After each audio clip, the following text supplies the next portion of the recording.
Today we are going to start with a new lesson, that is lesson number 2, Lost Spring. Now this lesson is an excerpt taken from the book titled Lost Spring, Stories of Stolen Childhood, written by Anis Jha. Here in this story she analyzes the grinding poverty and the traditions which condemns these children to live the life of exploitation. Now you can just imagine why the name is given Lost Spring to this lesson. You might have all enjoyed the spring season, isn't it? It's a time where the weather is pleasant and we enjoy this season very happily, joyfully, isn't it?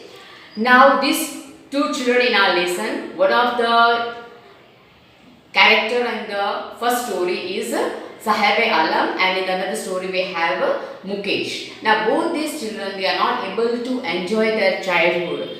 How we enjoy our childhood? Without any botheration, without any burden, carefree. We are not at all bothered about anything. We just enjoy our life because we don't have any responsibility when we are as a child, isn't it?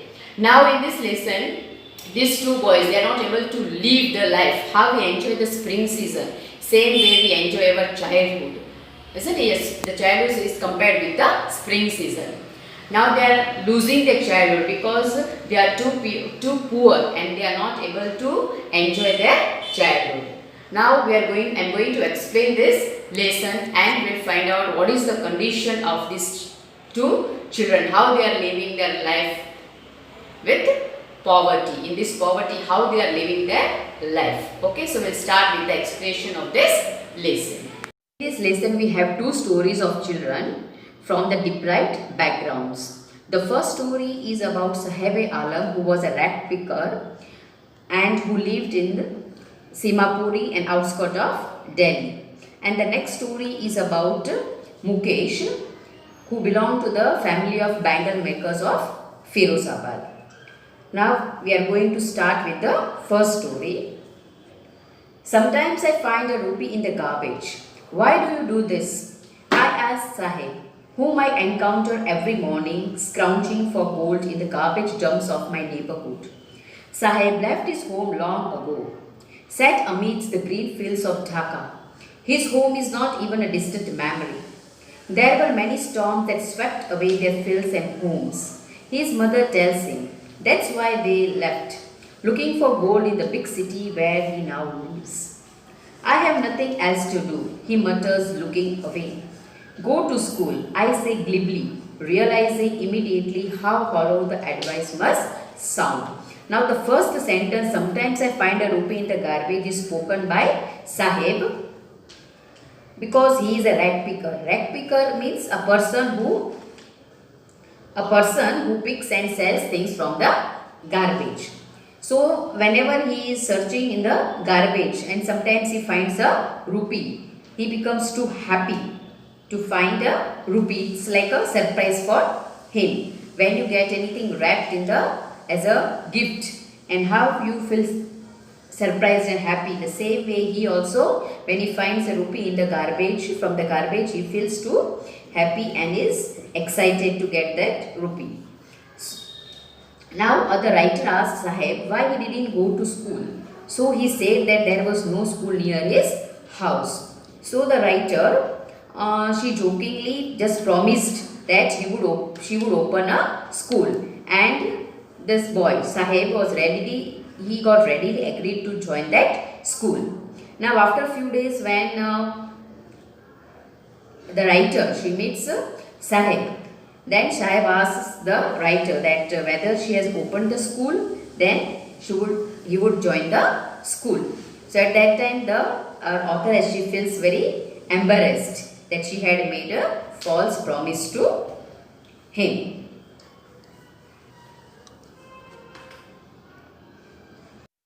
There is no school in my neighborhood. When they build one, I'll go.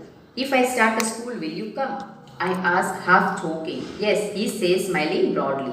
A few days later, I see him running up to me. Is your school ready? It takes longer to build a school, I say, embarrassed. at having made a promise that was not meant. But promises like mine abound in every corner of his bleak world. That means when the authoress, she just jokingly told Sahib that she would build a school for him. And again when Sahib meets her, he asked her that whether she has built a school for him. So at that time she feels very embarrassed, and such type of false promises are being made to such children almost every day. After months of knowing him, I asked him his name, Sahib-e-Alam, he announces. He does not know what it means. If he knew its meaning, Lord of the universe, he would have a hard time believing it. Unaware of what his name represents, he roams the streets with his friends, an army of barefoot boys who appear like the morning birds and disappear at noon. Over the months, I have come to recognize each of them. So,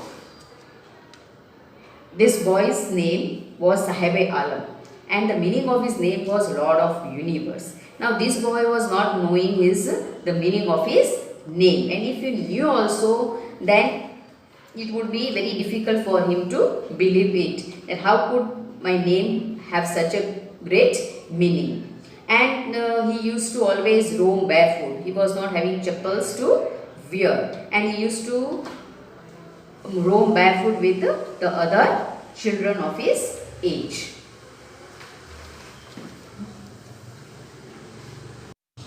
Why aren't you wearing chappals? I asked one.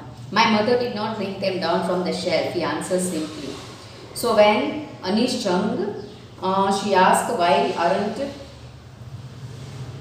he wearing chappals at that time, he answers that because the mother had kept on the shelf and she didn't bring it down. That is why he is not wearing the chappals. Even if she did, he will throw them off, adds another who is wearing shoes that do not match. And so the another boy who was wearing the shoes which were mismatched, were not matching, he tells that even if the mother brings the chappals from the shelf, this boy would not wear it. When I comment on it, he shuffles his feet and says, I want shoes, says the third boy. And the other boy says that he is not wearing because he doesn't want chappals but he wants shoes. That is why he has not worn the chappals. So means they are giving the excuses to hide the poverty. Traveling across the country, I have seen children walking barefoot in cities on village roads. It is not lack of money but a tradition to stay barefoot is one explanation. And when they are bit further asked, they say that it is not because they don't have money, but it is just a tradition to remain barefoot. That is why they are not wearing anything on their feet. This is only an excuse to explain away a perpetual state of poverty. Now, I wonder means the author, she wonders if this was the excuse that these poor children, they were explaining their perpetual means a continuous state of poverty. They were explaining this because they were living a life of poverty, and they were to give an excuse, they were just telling that it was a tradition to be barefooted. I remember a story a man from Udupi once told me. As a young boy, he would go to school past an old temple where his father was a priest. He would stop briefly at the temple and pray for a pair of shoes. 30 years later, I visited his town and the temple, which was now drowned in an air of desolation. Desolation means misery. In the backyard where she lived, the new priest, there were red and white plastic chairs. A young boy dressed in a grey uniform, wearing socks and shoes, arriving panting and threw his school bag on a folding bed. Looking at the boy, I remembered the prayer another boy had made to the goddess when he had finally got a pair of shoes. Let me never lose them. The goddess had granted his prayer. Young boys like the son of the priest now wore shoes, but many others like the rag pickers in my neighborhood remain shoeless. Now the author, she remembered a man from Udupi who as a young boy would pass a temple where his father was a priest and he would pray for a pair of shoes. And then 30 years later, when the writer visited that same town, and behind the temple there was the house of a new priest. The author noticed that the young boy of that priest was wearing shoes. The writer was reminded that the boy who prayed that he would never lose his shoes. The goddess had granted his prayer, and as most of the young boys in that place now had shoes to wear. So the boys, those who were living there, where this priest was living, at over there most of the boys they had started wearing the shoes because the young boy had prayed to the goddess that they should be granted with the wish to get the pair of shoes. But still the rag pickers near the authoress neighborhood, they are still without the shoes. They have still remained barefooted. My acquaintance with the barefoot rag pickers leads me to Simapuri, a place on the periphery of Delhi, yet miles away from it metaphorically. Now, periphery means the border and metaphorically means symbolically. Those who live here are squatters. Now, who are these squatters? Squatters are the person who unlawfully occupies a piece of land, who came from Bangladesh back in 1971. Saheb's family is among them. Simapuri was then a wilderness. It still is, but it is no longer empty. In structures of mud with roofs of tin and tarpaulin, devoid of sewage, drainage or running water, lived 10,000 rag pickers. They have lived here for more than 30 years without an identity, without permits, but with ration cards that get their names on voter list and enable them to buy grain. Food is more important for survival than an identity. If at the end of the day we can feed our families and go to bed without an aching stomach, we would rather live here than in the fields that gave us no grain. Now, the writer, she went to Simapuri on the outskirts of Delhi, where the rag pickers they lived, and it was near the border of Delhi, miles away from it. And these people, these rag pickers, they had come from Bangladesh because the storms they had washed away their fields and homes, and now they were living in total poverty. So they had come from Bangladesh to Delhi and they were living in Simapuri. As I told you, it was on the outskirts of Delhi. It was a slum area. Now here 10,000 rag pickers, they had their homes in this slum area. Now rag pickers like Saheb, who were in fact Bangladeshi refugees whose families came in India to settle since 1971, they lived in mud huts with roofs of tin and tarpaulin. Now what is tarpaulin? Tarpaulin is a thick waterproof cloth which is used for the roof. They had no running water, they didn't have any drainage system, they had no identity, yet they had managed to get the ration cards so that they would be able to get at least the opportunity, the chance to buy the food grains through the ration cards. And they preferred to live where food was available. Food is more important for survival than an identity. If at the end of the day we can feed our families and go to bed without an aching stomach, we would rather live here than in the fields that gave us no grain. Say a group of women in tattered saris. When I asked them why they left their beautiful land of green fields and rivers.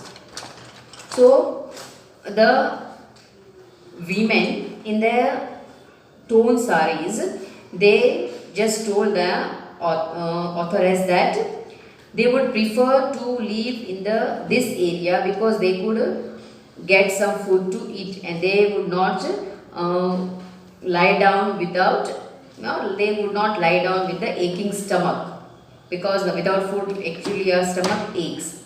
isn't it? So they would not lie down without with an aching stomach. So they would like to live in this area so that they could earn something through getting something from the garbage and earning their livelihood. Wherever they find food, they pitch their tents. They become transit homes. Children grow up in them, becoming partners in survival. And survival in Simapuri means rag picking. Through the years, it has acquired the proportions of fine art. Garbage to them is gold. It is their daily bread, a roof over their heads, even if it is a leaking roof. But for a child, it is even more. Now these children, when they grow up, they become a partner for their parents because they are also now a part of their earning their livelihood.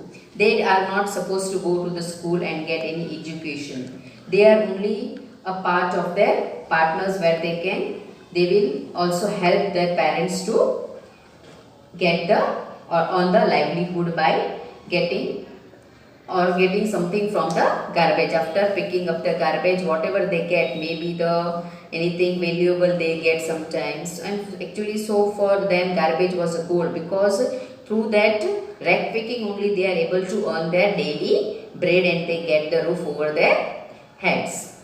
So whether that was a leaking roof also, they were at least happy that they are getting something from that garbage which they hold it, they keep on searching something in that garbage, and whatever they get that valuable enough to sell, from that they can earn their livelihood, their daily bread and a roof over their heads. I sometimes find a rupee, even a 10 rupee note, Sahib says, his eyes lighting up. When you can find a silver coin in a heap of garbage, you don't stop scrounging, for there is hope of finding more. It seems that for children, garbage has a meaning different from what it means to their parents.